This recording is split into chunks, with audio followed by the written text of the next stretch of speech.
সুপ্রভাত বন্ধুরা, সবাইকে নতুন বছরের শুভেচ্ছা। এখন আমরা আছি শিয়ালদা স্টেশনে, আর আজকে আমাদের গন্তব্য শ্রী লোকনাথ ব্রহ্মচারী জন্মস্থান পুণ্যভূমি চাকলা। সকাল 8:10 বনগাঁ লোকাল ধরে শিয়ালদা স্টেশন থেকে আমরা ট্রেনে করে পৌঁছে গেছিলাম গুমা স্টেশনে।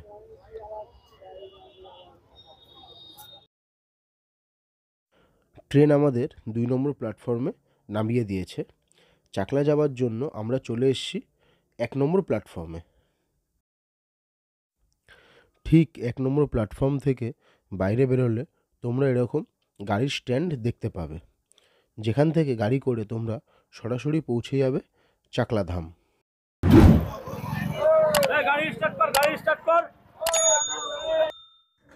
গুমা থেকে চাকলা পর্যন্ত আমাদের এরকম শেয়ার ভ্যানে ভাড়া পড়েছিল জনপ্রতি 30 টাকা করে। আর যদি টোটো করে যান তাহলে টোটোর ভাড়া পড়বে 35 টাকা প্রতিজন।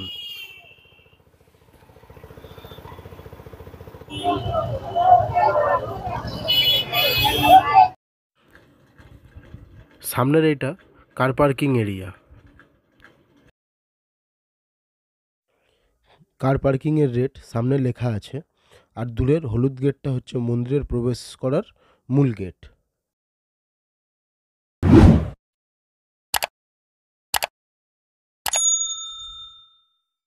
আর এখানে মন্দিরের প্রবেশদ্বারের বাইরেই তোমরা প্রচুর ফুলমালা প্রসাদের দোকান পেয়ে যাবে।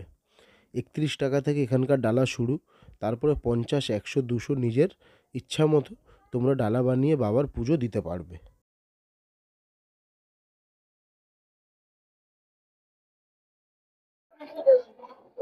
সামনেটা দেখতে পাচ্ছেন, এটা হচ্ছে প্রসাদের কুপন কাটার কাউন্টার।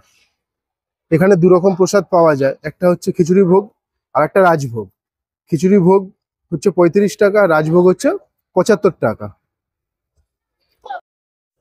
এটা হচ্ছে মন্দির প্রাঙ্গণে অনুষ্ঠিত হওয়া অন্যান্য পূজার দক্ষিণার তালিকা। আর এই কুপন কাউন্টারের পাশেই ধরুন কুপন কাউন্টারের লাইন পড়েছে ভোগ কুপন নেওয়ার জন্য।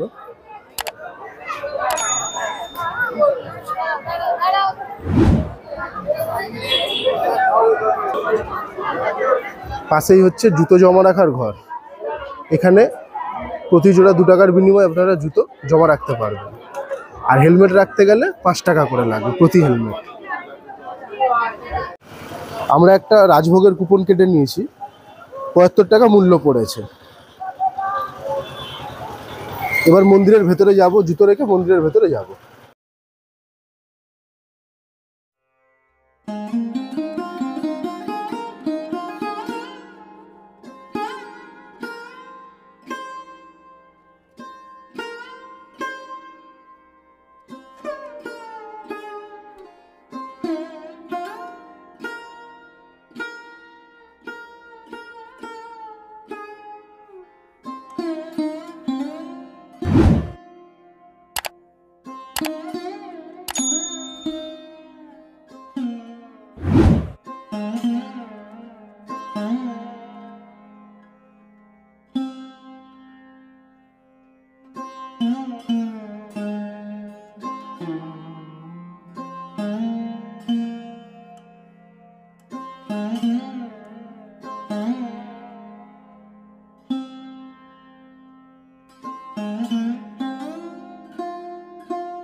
এই যে মন্দিরটা দেখতে পাচ্ছেন, এটা হচ্ছে বাবা লোকনাথের আসল মন্দির।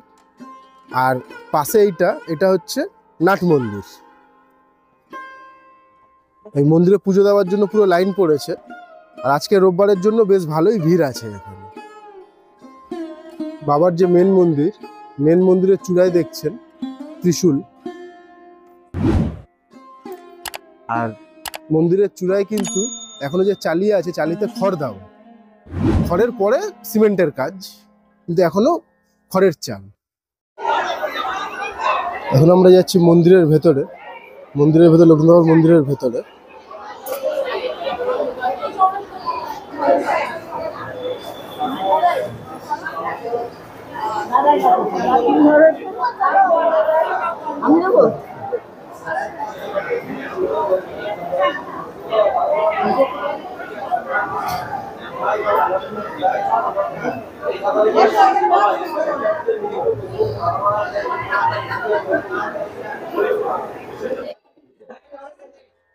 সামনে বাবার মন্দির।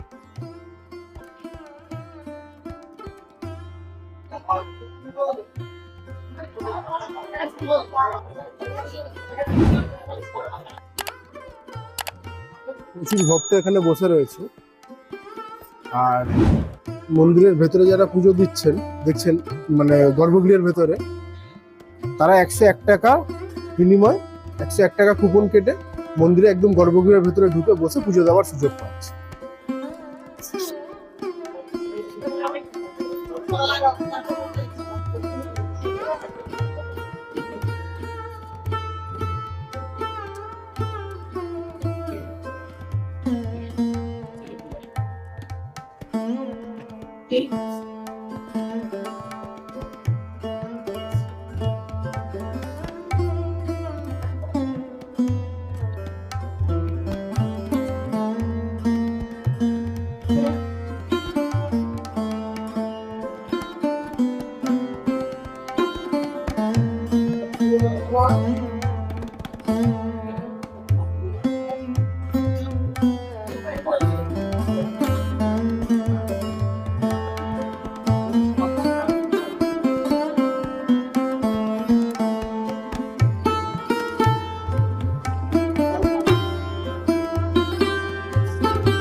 সামনে হচ্ছে মন্দির, আর মন্দিরের ঠিক সোজাসুজি হচ্ছে যজ্ঞস্থান। একবার যজ্ঞস্থানটা দেখিয়ে দিচ্ছি।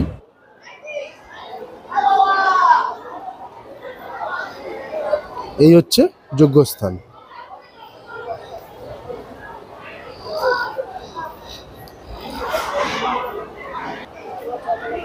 আর যজ্ঞস্থান থেকে বাইরে বেরিয়ে এসে ঠিক সামনেই এখানে হচ্ছে ধূপকাঠি মোমবাতি জ্বালানোর জায়গা। মন্দিরের ভেতরে আপনারা ধূপকাঠি মোমবাতি জ্বালাতে পারবেন না। এখানে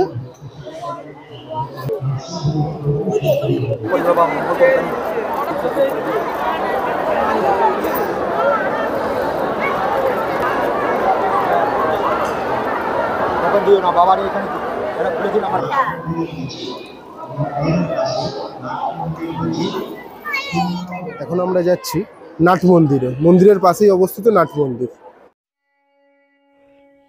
বিশ্বাস করা হয় বাবা লোকনাথ শিবাবতার ছিলেন। আর বাবার এই মন্দির প্রাঙ্গণে প্রত্যেক গম্বুজে দেবাদিদেব মহাদেবের মূর্তি খোদাই করা রয়েছে। অপূর্ব সুন্দর এই মন্দির, ঠিক তেমনই পরিষ্কার পরিচ্ছন্ন। এই মন্দিরে অনায়াসেই অনেকক্ষণ সময় কাটিয়ে দেওয়া যেতে পারে।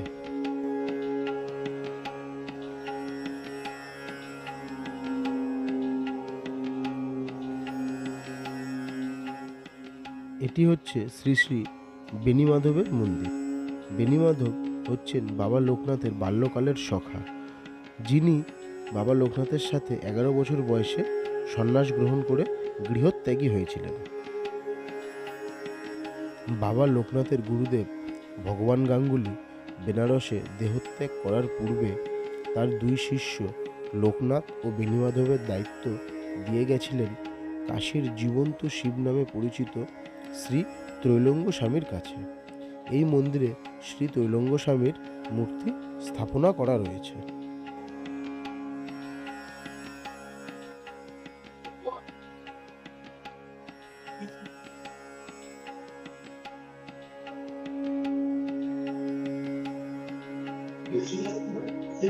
এই সবকটা পিলারে কিন্তু এইভাবে কারুকার্য করা। এখানেও বাবা লোকনাথের মূর্তি স্থাপনা করা আছে। নাট মন্দিরের একতলায় যাচ্ছি, ওখানে দেখি কি আছে। মন্দিরের ওপর তলে রয়েছে ভগবান গণেশের একটা মন্দির, ভগবান গণেশের মন্দির। মন্দিরের পাশেই রয়েছে প্রভু জগন্নাথ মন্দির। দেখুন মন্দিরটা কি দারুণভাবে সাজানো।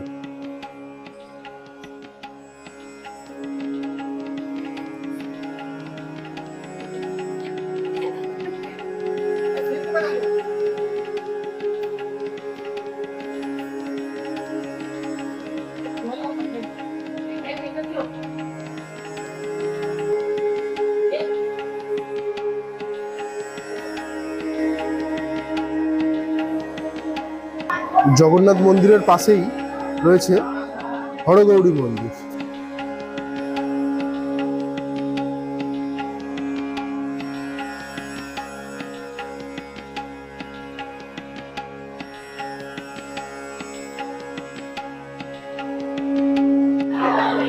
নাট মন্দিরের একতলা থেকে মন্দির প্রাঙ্গণটা ঠিক এরকম দেখাচ্ছে।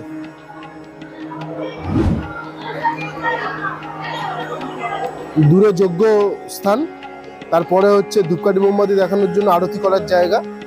ধূপকাঠি মোমবাতি আপনারাও ওখানেই রাখতে পারবেন, মন্দিরের ভেতরে অ্যালাউ নেই। আর এই হচ্ছে নাট মন্দিরের একতলায় পরপর তিনটে মন্দির। একদম প্রথমে বাঁ দিক দিয়ে একদম প্রথমে হচ্ছে গণেশের মন্দির, মাঝখানে হচ্ছে প্রভু জগন্নাথ মন্দির এবং একদম শেষে এদিকে হচ্ছে হরগৌরী মন্দির। এখন আমরা নিচে যাব, নিচে গিয়ে দেখব। সামনে হচ্ছে রন্ধন কক্ষ, ওখানেই ভোগ প্রসাদ রান্না হয়। বিভিন্ন ভোগ প্রসাদ ভেতরে রান্না হচ্ছে। আর এখানে কিছু ভোগ প্রসাদ আগে থেকে রান্না হয়ে রাখা রয়েছে অন্য জায়গায় নিয়ে যাওয়ার জন্য।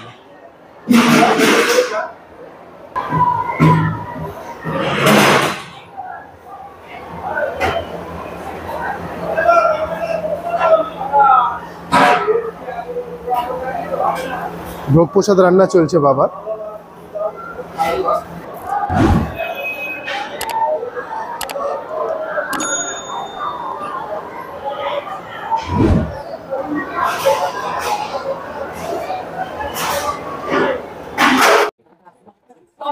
এই লাইনটা হচ্ছে ভোগ প্রসাদ গ্রহণের লাইন, বিরাট লম্বা লাইন পড়েছে।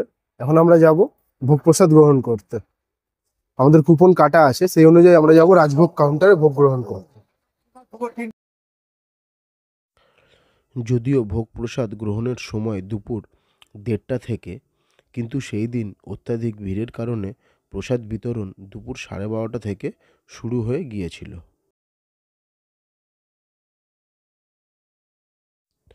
একে একে লাইন দিয়ে আমরা ভোগ প্রসাদ গ্রহণ কক্ষে গিয়ে পৌঁছালাম। বিরাট ভোগ প্রসাদ গ্রহণের কক্ষ, যেখানে চেয়ার টেবিল লাগানো আছে ভোগ প্রসাদ গ্রহণ করার জন্য।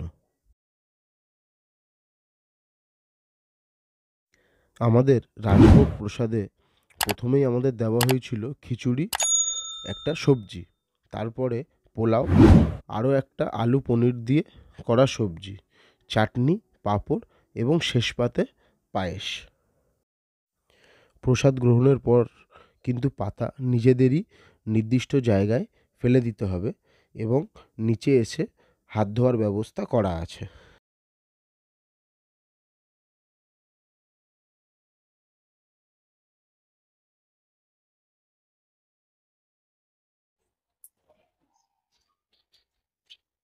মন্দির প্রাঙ্গণের বাইরে এরকম প্রচুর দোকান দেখতে পাবেন। এখানে যেরকম পূজার সামগ্রী সব বিক্রি হচ্ছে, খেলনার জিনিসও কিন্তু প্রচুর বিক্রি হচ্ছে। তাছাড়াও মূর্তি ও আদার্স আনুষঙ্গিক জিনিস এখানে পাওয়া যাচ্ছে।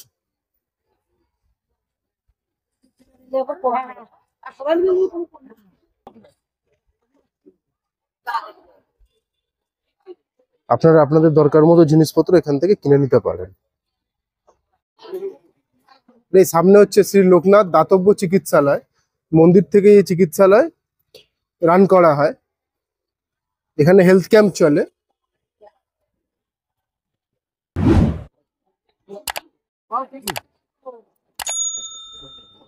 আমাদের পুণ্যতীর্থ চাকলা ভ্রমণ সম্পূর্ণ। এবার আমরা ফিরে যাব বাড়ির উদ্দেশ্যে। ভিডিওটি কেমন হলো অবশ্যই কমেন্টে জানাবেন। লাইক, শেয়ার ও কমেন্ট অবশ্যই করুন। আর চ্যানেলে নতুন হলে অবশ্যই সাবস্ক্রাইব করুন। দেখা হচ্ছে পরের ভিডিওতে। ধন্যবাদ।